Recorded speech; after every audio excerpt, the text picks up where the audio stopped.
Hello everyone, Dr. Stringer here. We're back again for Module 2 of Technology and Criminal Justice. This week's module is named the Technology Infrastructure of Criminal Justice. While that doesn't seem like the most interesting title in the world, this module is mostly an introductory module, and so we're going to kind of overview all of the things that we're going to be talking about throughout the rest of the semester. So if you get to this module and you realize that you have no interest in any of these things, this might not be the class for you. But if you're interested in some of them, then that's great. We'll spend some time on others a little bit more than some other things, which we might not spend a lot of time on. But I hope that you find it to be interesting and find the readings to be interesting as well.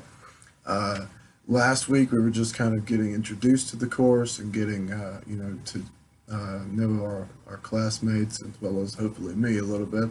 But this week we're going to actually get into a little bit of the course content, as I said.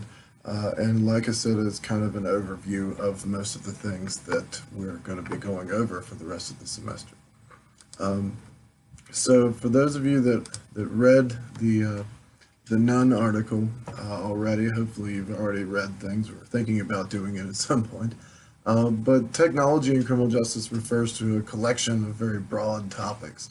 And so Nunn does a very good job of narrowing it down. And he says, in order to conceptualize criminal justice technologies, we do so as thinking about the actions and attempts by various agents of the system to use new and existing tools and apply techniques in tricky and ingenious ways. And so that's his way of kind of giving us an idea of the definition, if you will, of what technology in criminal justice is. As we'll see, technology is a very important part of criminal justice and hopefully an interesting part as well, especially since criminals are now using technology as well. And so as police continue to prevent crime and thwart the efforts of criminals, it's important that they use technological innovations as well in order to be successful in their attempts at doing so. So just looking at, a few things that Nunn talks about as the ways of technology and criminal justice can interact. Technology interacts with the conduct of crime, especially when it comes to cybercrime, identity theft, social network analysis, and so it's interesting to think about too, and I believe Nunn talks about this. A lot of people think, when they think of criminal justice, they think of police, courts, and corrections. But Nunn actually identifies, the criminals as actually being part of the system. And that's an interesting perspective. And if you really think about it, the criminals do play a huge part in the system. Without the criminals, there would not be much of a system. And so they are pretty key factors in the criminal justice system, even though a lot of people like to just think about the police, the court system, and then the correction system. And so Nunn, as he identifies the criminal justice actors, he talks about the technology that's used by criminals as well. And I think that's an interesting point to be taken away from all of this for those of you who might not be that familiar with that idea. Getting back to technology, crime prevention and control of operations and the police are important things as well, such as neighborhood surveillance, less lethal weapons, as we'll talk about. These things are very important when it comes to looking at technology. The judicial process also involves a lot of technology these days when it comes to court processes, issuing of warrants, the NCIC, and things like that. For those of you that don't know, the NCIC is the National Criminal Information. I've forgotten the name of it now, but we'll get to it later. National Criminal Information. Yeah, we'll come back to that. Anyway, and also when you want to think about the warehousing, rehabilitation, and monitoring of the offenders in the correction system, technology impacts drug testing, electronic monitoring, many other things that we see when we're involved offenders with corrections. So these are all important things to think about. as we move forward. And so Nunn talks about 7 different types of technology. And we'll go through all of these, but here's the list of them for you all to look at. Some of them are probably a little bit more interesting than others. You'll probably find that weaponry and biometrics to be pretty interesting, but all of these things are important parts of the criminal justice system. Communications, as we'll see, is especially important for police. The policing era changed hugely with the advent of telephones and radio communication, because this allowed police to be able to accept and respond to calls for service, deploy police units, keep track of the police activity, figure out who's where and who's doing what, as well as respond to the needs of other officers in the field. Police officers can now call for backup and things like that. Now when we need help, we pick up the phone and call 911, and then that is a piece of technology, the E911 system, which is wonderful and is able to actually pinpoint people's locations when they're not able to give it. But then that dispatcher will actually radio police officers who can then come to your location and assist you, as well as fire and ambulances and other things. And so these are important things to think about. Communications is a key factor. When we look at databases and record keeping, maybe those aren't the most interesting things to the criminal justice student or the cybersecurity student, but these things are very important. National Criminal Information Center. I wanted to call it the National Criminal Information System for some reason, but then I realized that wasn't a C. So it's the National Criminal Information System, or Center, is the NCIC. And the NCIC, for those of you that don't know, keeps information on all criminal records throughout the country. It is a national database, as its name says. And so police officers nowadays can go on the laptops in their squad cars and pull up a person's criminal record. And this will actually show warrants for their arrest and things like that, which are very important. It used to be in the old days that police officers would have to radio in to dispatch with the person's driver's license number or other name and date of birth, so that they could run their information to see if they had any warrants or try to get their criminal record and things. And if this was a lengthy amount of information, the police officers would then have to call dispatch rather than the information being broadcast over the radio, which might take a while and tie it up for other communications. But nowadays, police officers can look this all up on the laptop on their computer, which is an interesting innovation in technology.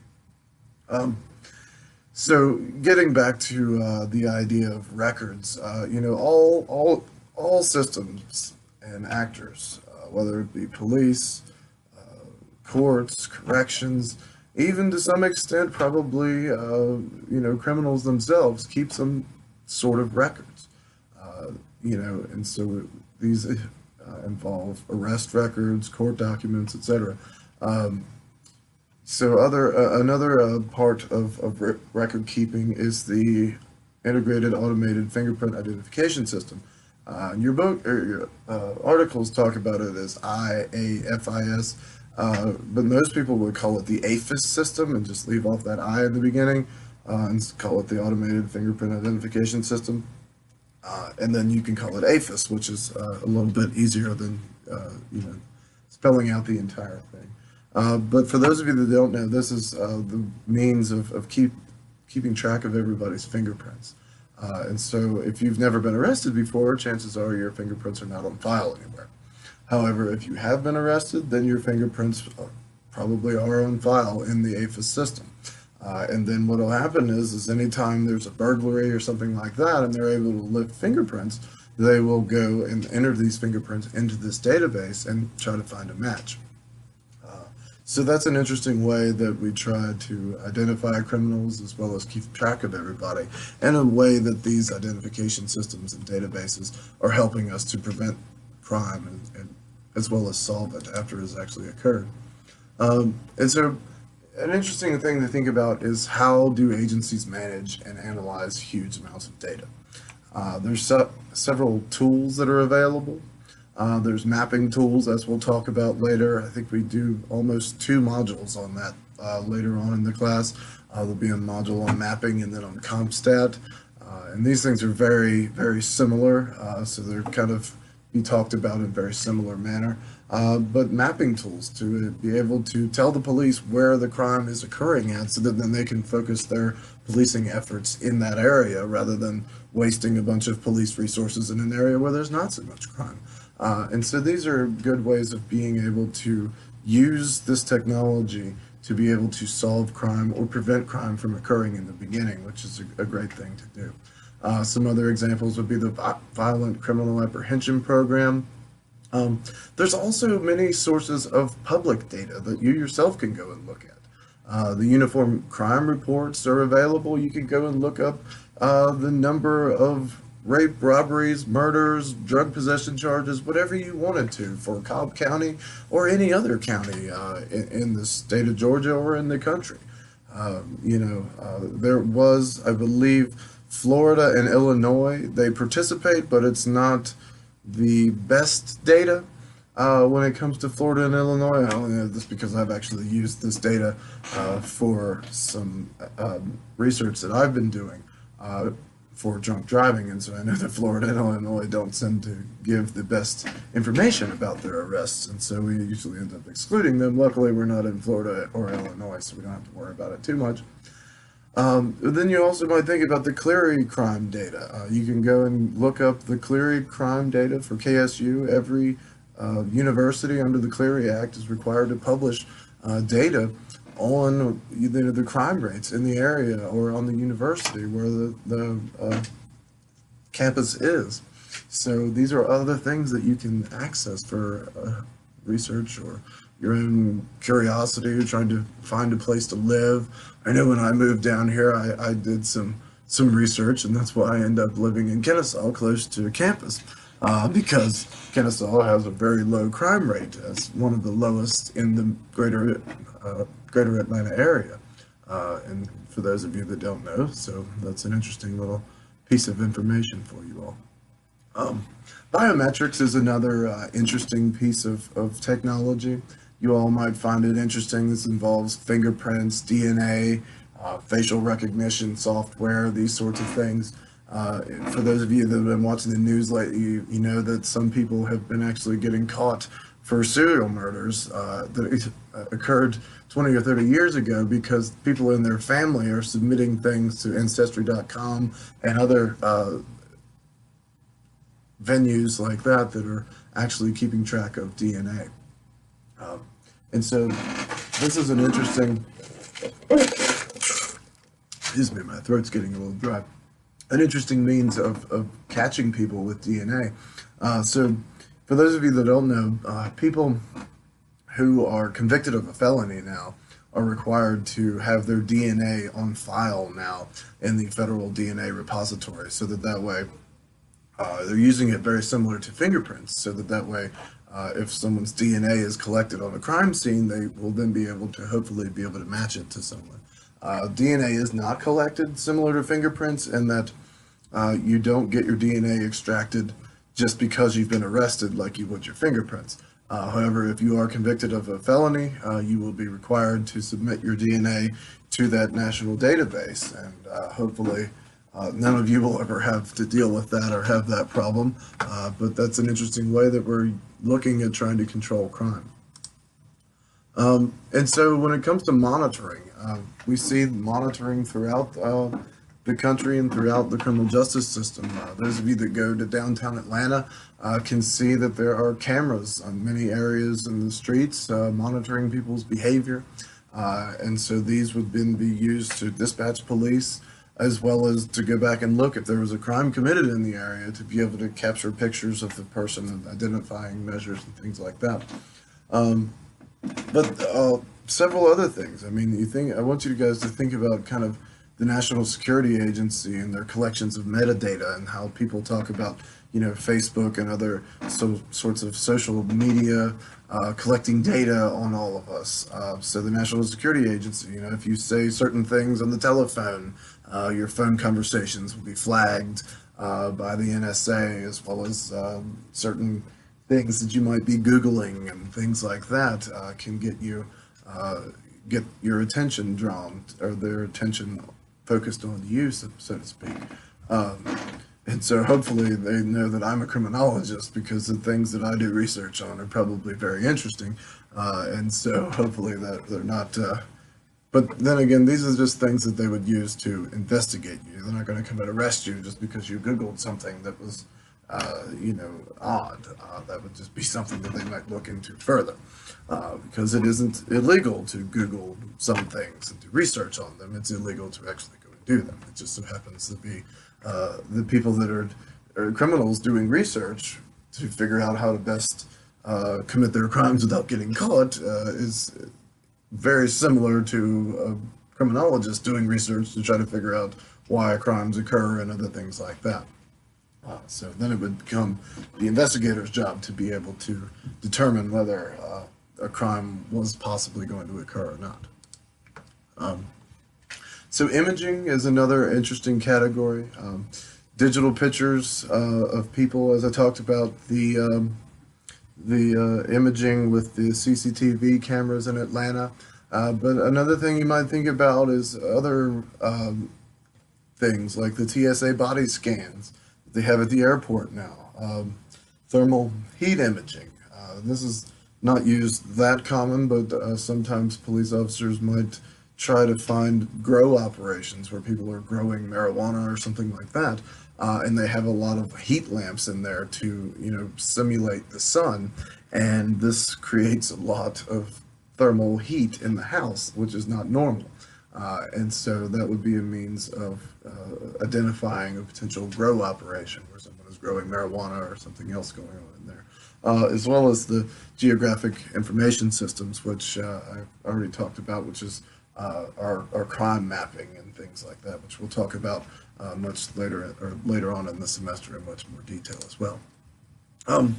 When it comes to weaponry and personal defense items, this is a very interesting part of technology, and there's been a lot of new stuff to come about as far as weapons and technology in recent years.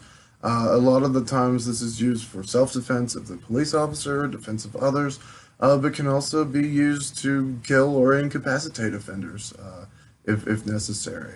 These include body armor and tasers and OC spray and stuff like that, as well as beanbag guns and other sorts of less lethal means of getting someone under control without having to use lethal means of doing so. So there's been a lot of innovation as far as technology in that area. Some major issues in the use of technology to think about is how technology diffuses among actors and places. Who is using which types of technology? Where are they using it? How are they using it? What are the benefits of using it versus the potential detriments of using it? And we want to also think about these benefits and detriments as kind of direct and indirect. How does technology directly impact things as well as indirectly influence things? And we also want to think about how technology changes the work process of criminal justice agencies. So a good example of this might be tasers. You should talk about, or you read in your article, a lot of police officers now have tasers, but it's not, the research doesn't show that people or officers are using the taser instead of using the gun to shoot people with. It's just that they're using the taser when they would have used maybe OC spray or just their own hands to be able to get a suspect under control.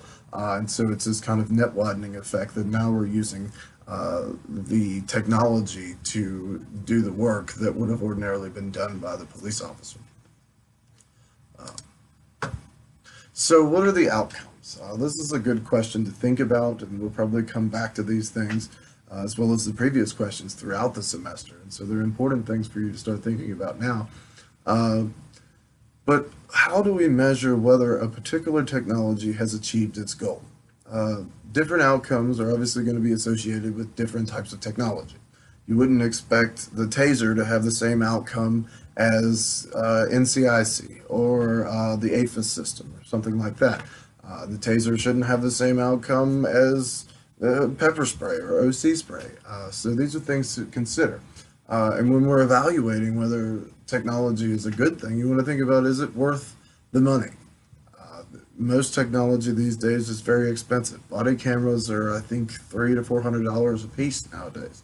OC spray is not that expensive. Then again, tasers are much more expensive. They range from about 1,200 up to 2,500, I think, the last time I looked. And then you can probably get some more complicated ones that are even more than that. And so you also want to think about, does the use of this technology violate civil and or constitutional rights of an offender? These are important questions to be asking. And I'll show you some videos later, especially when we look at technology and the use of force and how officers might be using this technology sometimes inappropriately. And using this technology constitutes perhaps excessive force. And is the outcome achieved in the least restrictive means possible? So, meaning, is this a way that is the use of this technology, could it be possible we achieve the same means without infringing upon someone's rights or constitutional liberties as much? And that's an important thing to talk about when we're talking about the constitutional law and what the Supreme Court has said in relation to the Bill of Rights and the use of technology, as we'll get back to later on in the semester. So why focus so much on technology? Why has the KSU decided to create an entire course just to talk about technology in the criminal justice system? Byrne and Marks talk about this a little bit, and they say technological innovation has the potential to dramatically improve the efficiency and effectiveness of the criminal justice system. And we have to think about the importance of using technology and how important it is that we actually use that technology, that we're properly trained in using that technology. And these are all things that we will talk about in much more detail and much more depth as the course progresses throughout the semester. And so we also want to be able to distinguish between types of technology as far as soft technologies and hard technologies. In the second article, the Byrne and Marks article that I had you all read this week, does just that. And it talks about two different types of criminal justice innovations based on soft and hard technologies. And so if you want to think about soft technologies, you can think about them as data processors, computer software, other sorts of information-based technologies. If you want to distinguish between information-based and hard technologies, or soft and hard technologies, information-based is kind of soft, like it's more abstract. It's not something you can put your hands on. And hard technology is a body camera, a taser, something like that is something that you can hold in your hand and look at and manipulate and things like that. So these are material-based. Whereas information is not necessarily something you can put your hands on and manipulate and touch in your hands. And so you want to, it would probably be beneficial for you to remember those things as we move forward in the class and we continue to think about these sorts of things. So there have been increases in both hard and soft technology in recent years. And so Byrne and Marks like to distinguish not only soft and hard technology, but they actually talk about both types of technology in reference to general crime prevention as well as police uses of both hard and soft technology. And so when you think about general crime prevention and increases in the use of hard technology, like I said before, we've got the CCTV cameras, metal detectors, although metal detectors, many would say, are probably getting outdated nowadays. You don't see them as often as you used to. Certainly the airport is not using these metal detectors nearly as much as they're using the body scan detectors. And so this is another reason why it's important to keep up to date on all of these things and why we're not using a textbook from 2005, because if we were relying solely on that textbook, we would probably be misled into thinking that metal detectors are the new state-of-the-art type of detecting weapons at the airport, when we all know that that's not true. As I've already talked about, tasers and OC spray have come a long way in recent years. For those of you that don't know or haven't heard about this, there was a problem when they originally came out with tasers where officers would spray someone with the OC spray first, and then they would tase them. Well, the old contents of the OC spray used to be flammable. And so they had a few people who actually caught on fire while they were resisting the police because they had been sprayed with the OC spray and then tased. And then once that, the taser electrodes went in, it created a spark and ignited the OC spray that had already been sprayed on them, which is not a good situation. And obviously, this is a misuse of the technology. Didn't have adequate training, and certainly was not justified to set the man on fire. And so these are things to think about too as we're thinking about the use of technology.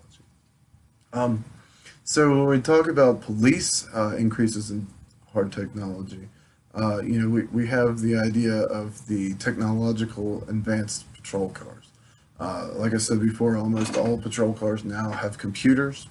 And then you're probably familiar with the old dash cameras or the video cameras installed in police cars. However, nowadays, those have actually become less and less frequently found in police cars because people are moving towards the body cameras.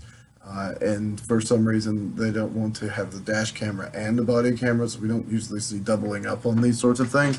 Although I would say that that would not necessarily be a bad thing, and I think it's just more of a cost issue that departments don't want to have to pay for body cameras and dash cameras. As well as license plate readers. Those of you that live near KSU campus or commute to campus or come here, you probably know that now the university has gone to a new means of parking tags and parking passes, specifically that you no longer have a physical pass that you hang from your windshield or your rearview mirror or a sticker put on your car, but now they're just registering all the license plates.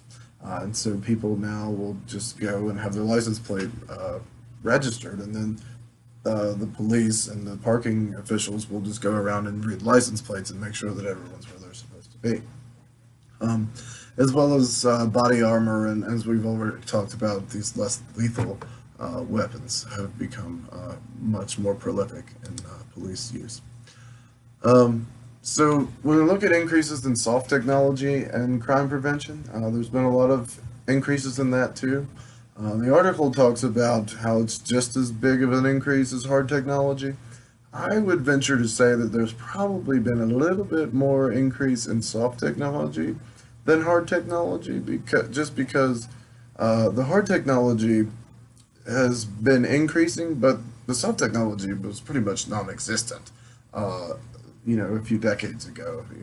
You look at facial recognition software, that's not like it's gotten better, it just wasn't there. As well as crime mapping, CompStat, risk assessments. These things are very important too. Amber Alerts, you're probably familiar with those. So these things are evolving and getting better over the course of time we've looked at it. There's been a lot of new innovations. So crime prevention is a kind of a ubiquitous and a catch-all phrase that includes a lot of stuff. It includes activities as well as outcomes. So activities might be the stuff that the police or other criminal justice members of society are doing to try to reduce crime, and then the outcomes would be actually lowering those levels of crime. So for the purposes of this course, our focus is going to be on strategies that utilize new technological innovations to achieve one of these things. So it's interesting to think about hard technological crime prevention innovations and how it's changed the way we think about criminal justice officials and about how we control crime. It's CCTV. The cameras were originally developed by retailers to stop shoplifters and prevent employees from stealing things. But as I said, now we see them on street corners where the police are using them to hopefully prevent people from being willing to commit crimes while they're on camera, and if they do, at least being able to see who is doing it. And so these facial recognition things become extremely important there. And you look at hard technology and police innovations, as I've already talked about, less lethal weapons, non-electronic immobilizing devices become important and have been recently developed. as well as vehicular pursuit reduction technology, the spike strips and tracking devices and things like that. I recently saw something where the police they come up with a new type of device where it folds out of the push bumper on the top of or on the front of the police car, and it shoots this net out that wraps up around the back tire of the car that they're pursuing and causes it to lock up, so then they can't drive anymore. So this is obviously new interesting things, as well as officer safety such as body armor and patrol cars and things like that. There's been a lot of innovations in that too. Um, when it comes to looking at innovations in soft technology, these things are kind of harder to see because, as I said before, soft technology is not really something that you can put your hands on. It's not a taser. It's not a gun. It's not something you can touch. It's much more abstract. So when you look at that, these things like sex offender monitoring, these things become important because if we have sex offenders who are released into the community, knowing their location will allow us to be able to track them and make sure that they're not going to any places they're not supposed to go. As you know, sex offenders, or maybe you don't know, sex offenders aren't allowed to go near schools and go near other places where young children would be. There are regulations that require them to actually go and be supervised on Halloween and things like that when young children would be going out to trick or treat and things. And so being able to track their location is very important for making sure that, or at least trying to prevent future crimes from occurring. Risk assessments are particularly important too. For those of you that don't know it, maybe you're not as advanced in your criminological studies, but there's something known as the 80-20 rule, which means that about 80% of the crimes are committed by about 20% of the offenders. So there's a large amount of crime, but it's only committed by a small amount of the people in society. And so these risk assessments become important for being able to identify the risk of offenders recidivating. So if it's one of these high-risk people, then we want to monitor them a little bit closely. But if it's a low-risk person, then maybe we don't need to worry about them quite as much. And we can then direct our resources towards those people that are going to be those 20% who are most likely to engage in this criminal behavior. So that way we're getting the best bang for our buck, so to speak. Getting the most efficient criminal justice system that we can. Some other, soft technology police innovations would look at data collection and management systems. The mobile data terminals, like I talked about, is pretty much the laptops in the police cruisers that give police officers access to all sorts of information right there at their fingertips, literally.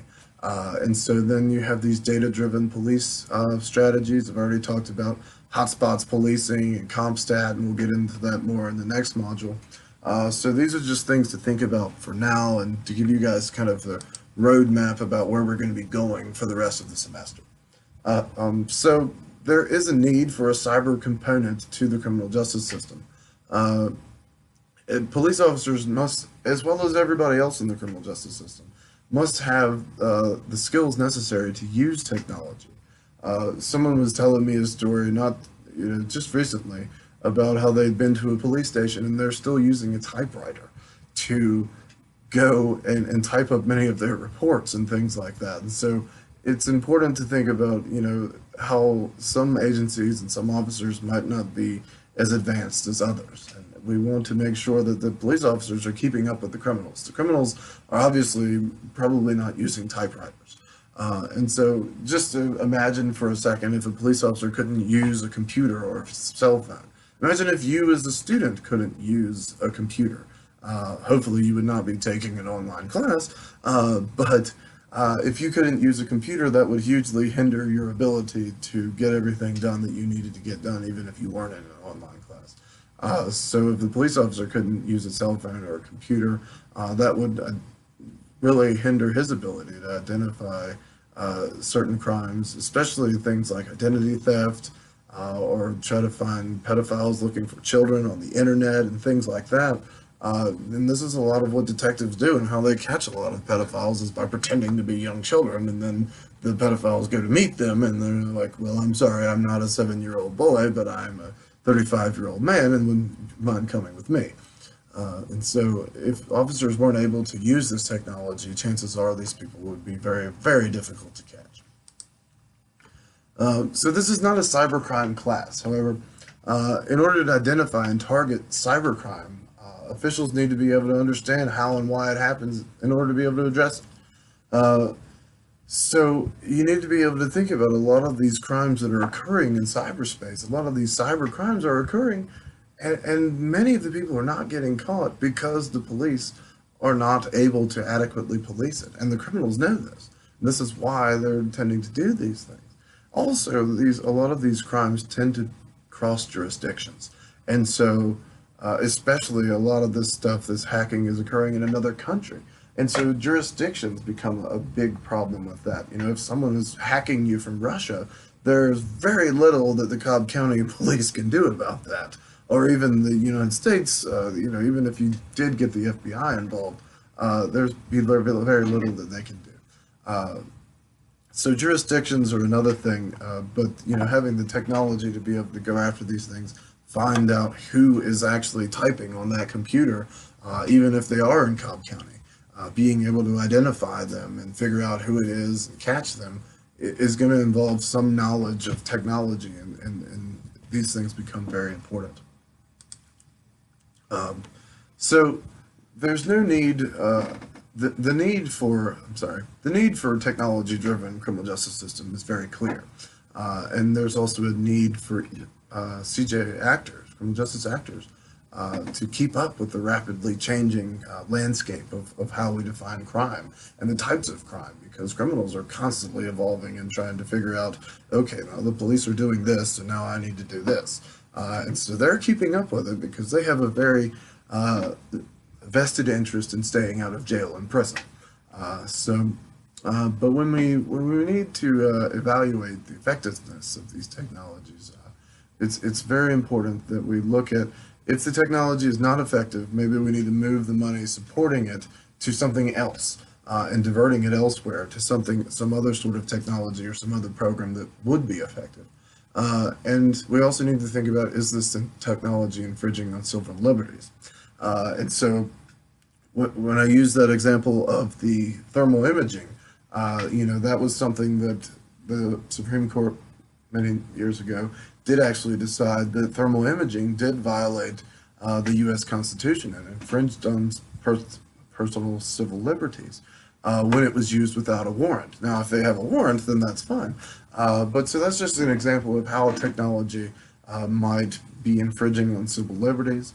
You know, there was a big to-do, and a lot of people debated about the use of body scanners at the airports and things like that when it comes to rights to privacy. So these things are often very important to think about, and we'll talk more about these things with relation to specific types of technology and their goals as we go throughout the semester. But we're just kind of getting a broad overview of the different things, and as well as the different questions that we're going to be asking as the semester progresses.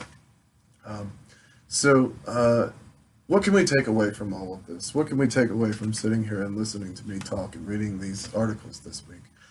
So one thing that I want you guys to take away from this is that types of technology are very diverse, and they are very essential to the criminal justice actor. Many police officers, if you took away all of their technology, have a very, very difficult time doing their job. Imagine, you know, the big belt the police officers wear and there being nothing on it.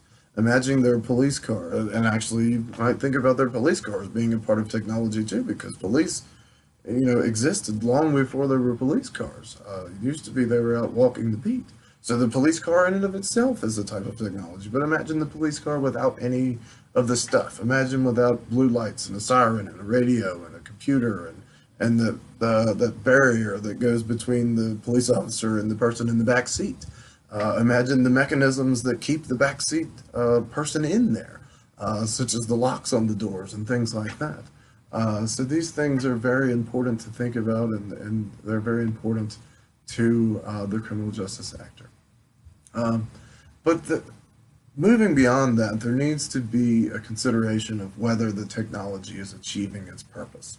Uh, you know, it, Byrne and Marx talk about, any technological innovation is likely to have both intended and unintended consequences for both crime and social control that are important to understand.